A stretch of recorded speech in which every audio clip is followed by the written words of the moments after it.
السلام علیکم، welcome to the new blog. آج ہمیں غار سور کی زیارت کرنے جانا کوئی، تو ادھر جا کو اس کے تھوڑے گلمپس آپ کو دکھاتا ہوں، سو اسٹے ٹیونڈ۔ اللہ تعالی ہمارا یہ سفر آسان فرمائے اور اللہ جل شانہ ہم سب کو اپنی حفظ و امان میں رکھے۔ سبحان الذي سخر لنا هذا وما كنا له مقرنين وإنا إلى ربنا لمنقلبون۔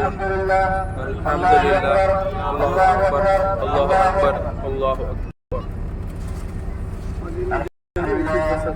الحمد لله وكفى والصلاة والسلام على أشرف الأنبياء والمرسلين۔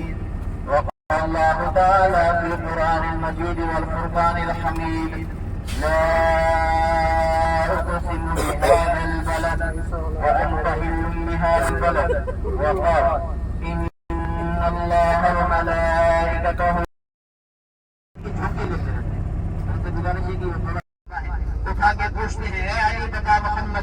یہ دیکھو کتنے آدمی آئے یہاں۔ دوبارہ پوچھتے تو یہ جواب دیتے مجھے نہیں معلوم، تو آپ کو پکڑ کے تو جس جگہ پہ آ کو ہی اس جگہ کے بارے میں حضرت بول دی، آپ بھی سنو۔ اشارے کی طرف دیکھیے گا، میں ہاتھ کے ساتھ اشارہ کر رہا ہوں، ہاتھ کی انگلی کے ساتھ۔ یہ جو سامنے آپ کو سب سے بڑا پہاڑ نظر آ رہا ہے، اس پہاڑ کا نام ہے جبل سور، اور اس کے اوپر جو غار ہے اس کا نام غار سور۔ پہاڑ کے اوپر ٹاپ پہ دیکھیں، وہ دو پتھر آپ کو نظر آ رہے ہوں گے، ایک چھوٹا پتھر ہے، ایک بڑا پتھر ہے، درمیان میں ایک کٹ بنا ہوا ہے، یہاں پر ہے غار سور۔ بس میں گاڑی کے اندر آپ کو بتا رہا تھا کہ اللہ کے نبی علیہ السلام آپ اپنے گھر سے باہر تشریف لاتے ہیں رات کی تاریکی میں، تو آپ پیدل چلتے ہوئے، تو اس دو کے اندر یہ روڈ نہیں تھے، سیدھا راستہ نہیں ہوتا تھا، تو بلند و بالا پہاڑ، اللہ کے نبی پہاڑوں کو کراس کرتے ہوئے، پہاڑوں سے ہوتے ہوئے چلتے چلتے جب اس پہاڑ کے دامن میں پہنچتے ہیں تو اللہ کے نبی کے پاؤں مبارک زخمی ہو چکے ہوتے ہیں، آپ کے پاؤں سے خون مبارک نکل رہا ہوتا ہے۔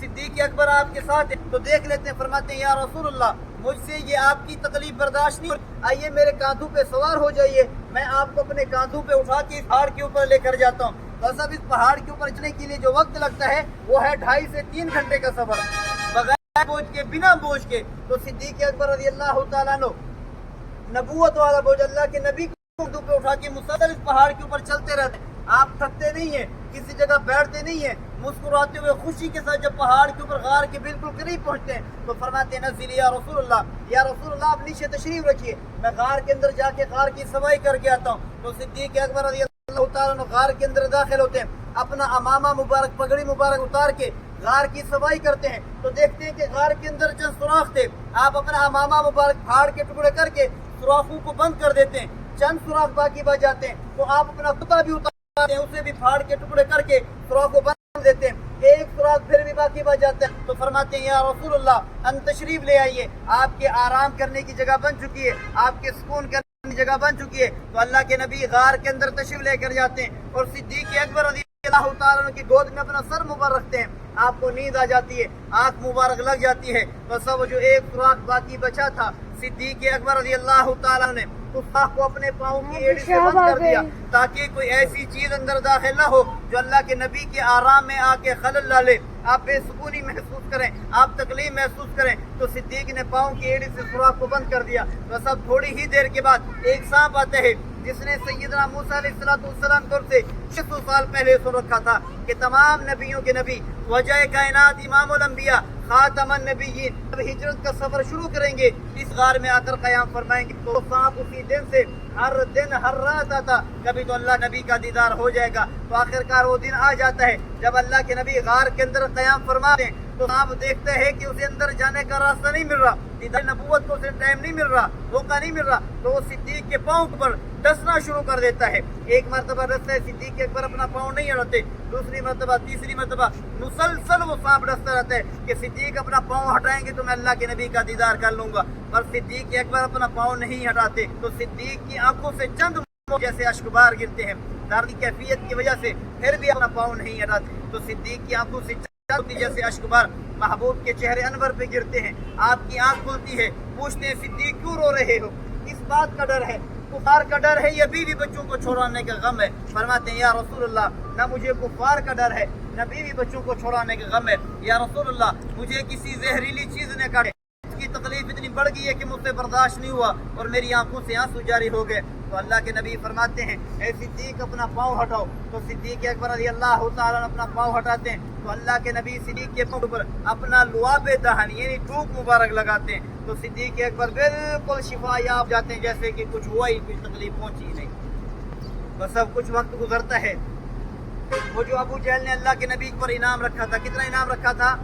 100 सुरकुटों का। वो कुफार अल्लाह के नबी का पीछा कर रहे थे, आपके कदमों के निशानात को ढूंढते ढूंढते इस पहाड़ के ऊपर गार के बिल्कुल करीब पहुंच जाते। तो सिद्दीक अकबर रज़ी अल्लाह तआला अन्हु उन काफिरों की चलने की आहट को महसूस करते हैं और उनके कदम भी देख लेते हैं। तो फरमाते हैं, या रसूलुल्लाह, कुफार हमारे इतना करीब आ चुके हैं कि अगर अपने पाँव की जानिब नीचे देखिए हमें देखेंगे, क्योंकि जो गार है ना ये अंदर की तरफ दबी हुई, ऊपर से नीचे की तरफ है।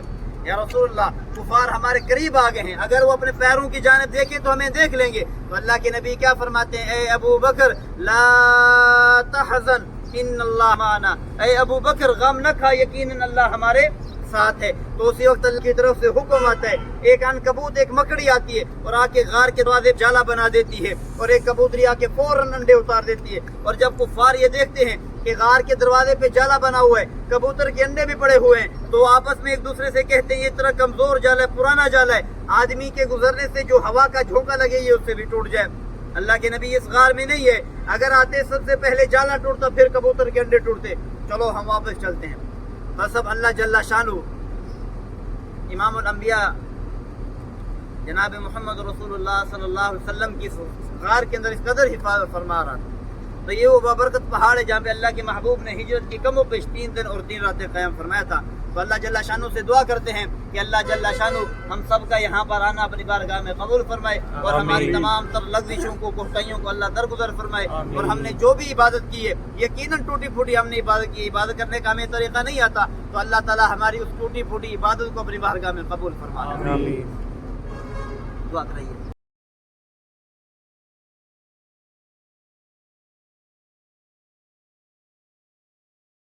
ये था गारे हीरा। एक्चुअली एक बहुत पहले मैं जब छोटा था उस टाइम को एक फ़िल्म देखा था दी मैसेज करके बोल को, तो उस टाइम को ये गारे हीरा का जिक्र हुआ था।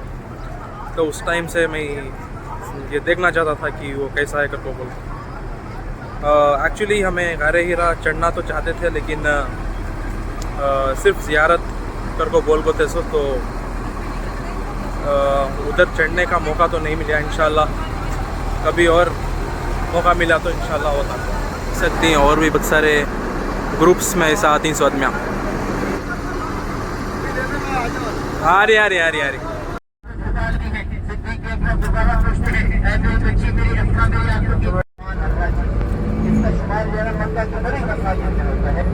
थोड़ा सा आगे आप देखते रहिए और सामने आपको पीले रंग की इमारत में काफी तादाद में बनी हुई एक जैसे नजर आएगी। इमारतें ये ना औरतों के लिए जब मैं पहली बार जद्दा एयरपोर्ट में लैंड हुए उसके बाद टैक्सी लेने को जब हमारा सफ़र स्टार्ट करे मक्के तक, तो उस टाइम को जो रास्ते दिखे, जो बिल्डिंग्स दिखे, जो भी एनवायरनमेंट था आगे पीछे का, सब कुछ इंडिया के जैसा दिखा। एक टाइम को ऐसा लगा कि मैं क्या बेंगलुरु में जी रही था। हालांकि बेंगलुरु के होता ट्रैफिक तो नहीं है इधर, बट ऑलमोस्ट सिमिलर दिखता है, सेम इंडिया जैसा दिखता है।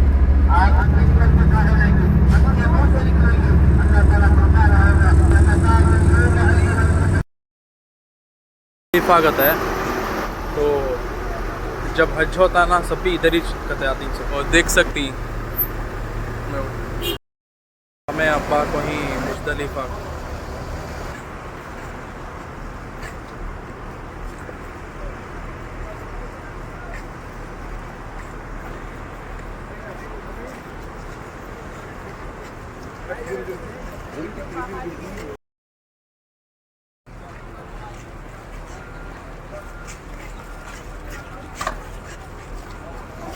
तो यहाँ देख सकती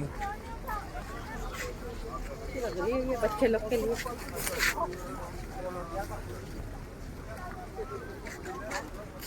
हर एक चीज़ मिल जाए जो तुम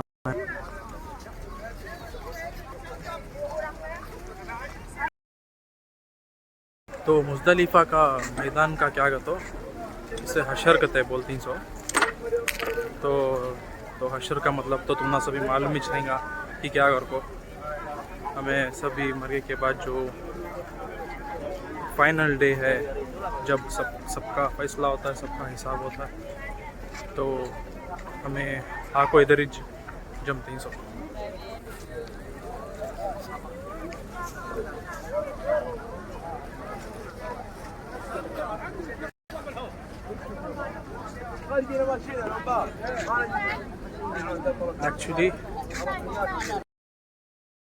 एक्चुअली स्प्रिंकल्स डाली पानी का तो इधर बहुत ज़्यादा धूप है तो गर्मी होते हुए को बोल को वो भी एक इंतज़ाम है। आपको ये जो पहाड़ी नजर आ रही है ना छोटी जिसके ऊपर पिलर बना हुआ है ना ये सारी पहाड़ी है जबल रहमत की और जहाँ पे हम रुके हुए हैं ये भी जबल रहमत का हिस्सा है। तो सर जगह पे ना अल्लाह के नबी ने हजतुल विदा का खुतबा इरशाद फरमाया था। अब गाड़ी में मैं बता रहा था आपको कि अल्लाह के नबी ने जो हज का खुतबा इरशाद फरमाया था इसी जगह पे दिया था जबल रहमत के दमन में। 1.25 लाख कम पेश सहाबा करम मौजूद थे। तो हज़रत अलैहिस्सलाम पर इरशाद फरमा रहे और वो नसीहत भी सहाबा करम थे। बस अल्लाह के नबी फरमा रहे थे कि शायद कि मैं अगले साल के बीच में ना रहूं। तो जितने भी सहाबा करम सब रोने लग गए, सब परेशान हुए, अल्लाह ने उन्हें दिलासा भी दिया। तो अल्लाह के नबी ने हुक्म दिया था कि ये अब दीन का काम है ना ये मैं आपके सुपुर्द करता हूँ। ये आप काम है कि दुनिया दीन को भी सहाबा कराम जितना भी चाहता रुख किया हुआ था तो वो सहाबा भी पैदल चल पड़े, दुनिया में फैल गए। और हम किसी सहाबा कराम हिंदुस्तान की तरफ चेहरा था तो वो हिंदुस्तान की तरफ चल पड़े, यूरोप की तरफ था तो यूरोप की तरफ चल पड़े। पूरी दुनिया अंदर सहाबा कराम थे। हम जो दीन पहुंचे सहाबा कराम की मुंह मिन्नत और सहाबा कराम की मेहनत हम तक दीन पहुंचे। ये जो दीन पहुंचे ना हम तक ये आसानी से नहीं पहुंचा। सहाबा कराम की बड़ी कुर्बानियों किस पहुंचे। सहाबा कराम को टुकड़े टुकड़े किए गए, सहाबा कराम से भी किए गए, सहाबा कराम को हुए तेल के में डाला गया, सहाबा कराम को रोस्ट किए गए। इतनी दर्दी के सहाबा कराम को जो शहीद भी किया फिर भी उन्होंने दीन को जान नज़र को पेश करके। तो अल्लाह ताला आज हम दीन की कदर नहीं कर रहे, हकीकत आज कदर नहीं कर रहे तो अल्लाह ताला और सहाबा कराम की सच्ची मोहब्बत हमारे दिलों में फरमाए। सहाबा कराम की मेहनत औलिया अल्लाह की ये मेहनत है हम तक दीन को पहुंचाए। तो अल्लाह ताला हमें दीन के ऊपर साबित कदम रखे, हमारे घरों के अंदर भी अल्लाह ताला दीन को सही दीन को नाफिज फरमा दे। बस अब यहाँ पर ना नबियों की दुआएं कबूल हुई। 70 नबी यहाँ पे पहुंचे थे, 70 नबियों ने पे दुआएं मांगी। तो भी अल्लाह ताला ने उनकी मुलाकात करी। तो ये जगह भी है दुआएं कबूल होती। तो हमारा आने का जो मौका था ना यहाँ पे वो दुआएं मांगा था ताकि अल्लाह ताला को भी मांगी तो अल्लाह ताला हमें अता फरमाए। इंशाअल्लाह हमारा यकीन है कि हम अल्लाह को भी मांगते हैं ना अल्लाह ताला हमें अता फरमाए। अल्लाह ताला तो फरमाएगा इंशाअल्लाह ताला।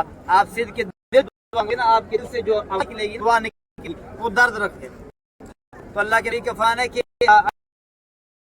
उठा के मांग रहा हो, गिरा के मांग रहा हो तो अल्लाह होता है। आंख गिर के मांग रहा होता है तो अल्लाह फरीदों को आपको ये मेरे बंदे जो है ना मुझसे गिर के मांग रहे मेरे मलाइका हो जाओ, ये जो मांग रहे मैंने अता फरमा को गवाह बनाने की जरूरत नहीं। फिर भी अल्लाह फरमाता है मेरे मलाइका गवाह हो जाओ, ये जो इनको दे रहा हूँ। तो अल्लाह फिर तेरे बंदे अल्लाह तो बेहतर जानने वाला है, सुदूर अल्लाह तू क्या जानता है। फरमाते फिर भी बस क्या मांग रहे हैं अल्लाह तुझसे तेरे बंदे जन्नत मांग रहे हैं। अल्लाह फरमाते मेरे बंदे जन्नत देखी, अल्लाह देखी तेरे महबूब सुनिए कितनी आसान जन्नत होगी। तो अल्लाह फरमाते मांग रहे हैं ये देख लें जन्नत को, या डिमांड बढ़ जाए। अल्लाह फरमाते मेरे मलाइका गवाह हो जाओ मैं बंद के लिए जन्नत को वाजिब कर दिया। खौफ ज्यादा क्यों, आंसू क्यों कर रहे हैं, इनके काम क्यों रहे हैं, क्यों लगी हुई है। जहन्नम की आग का खौफ है। फरमाते में बंदों ने जहन्नम देखी अल्लाह नहीं देखी, अगर देख लें उसी वक्त के फट जाए, इनके दिमाग फट जाए। तो अल्लाह फरमाता है मलाइका गवाह मैंने अपने बंदों पर जहन्नम की आग हरा कर दिया है। शौक क्या है, डिमांड क्या है, اللہ تیرا دیدار چاہتے ہیں، تیرے محبوب دیدار چاہتے ہیں. تو اللہ فرماتا ہے اے میرے ملائکہ گواہ ہو جاؤ، میں نے کل قیامت کو اپنا بھی دیدار ان کے لیے واجب کر دیا ہے، اپنے واجب کر دیا ہے. نبی فرمانا ہے کہ اس سے بڑا بدبخت کون ہے جو اللہ سے مانگے، اللہ سے نہ مانگے. اللہ تعالیٰ فرماتے ہیں دعونی استجب لکم، تم مجھ سے مانگو میں تمہیں عطا کروں. ہر وقت اللہ تعالیٰ دینے کو تیار ہے. ہمیں مانگنے کا طریقہ نہیں آتا، ہمیں مانگنے کا طریقہ نہیں آتا، جس طرح ہمیں مانگنا چاہیے تو ہمیں طریقہ نہیں آتا. تو اللہ کے نا گر گرا کے مانگے، رو رو کے مانگے، اللہ تعالیٰ عطا فرمائے. سب اس طرح مانگے، اللہ اس طرح مانگے کہ بچہ اپنے رو رو کے سہارا ہوتا ہے، کچھ رو رو کے ماں کو محبت آ جاتی ہے تو ماں اٹھا جو ہے نا اپنے لاتی ہے. تو اللہ ایسے ہی اپنی ماں سے زیادہ محبت. اللہ کو تکلیف نہیں دیتا، اللہ کی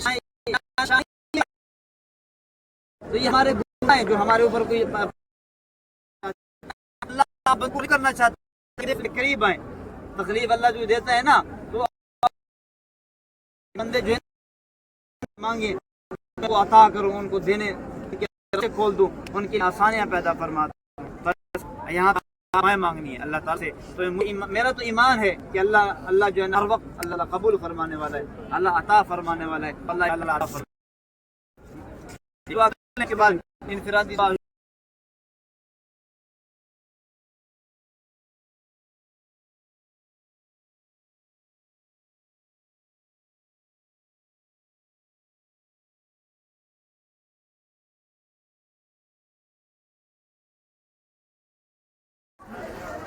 کر ڈالے.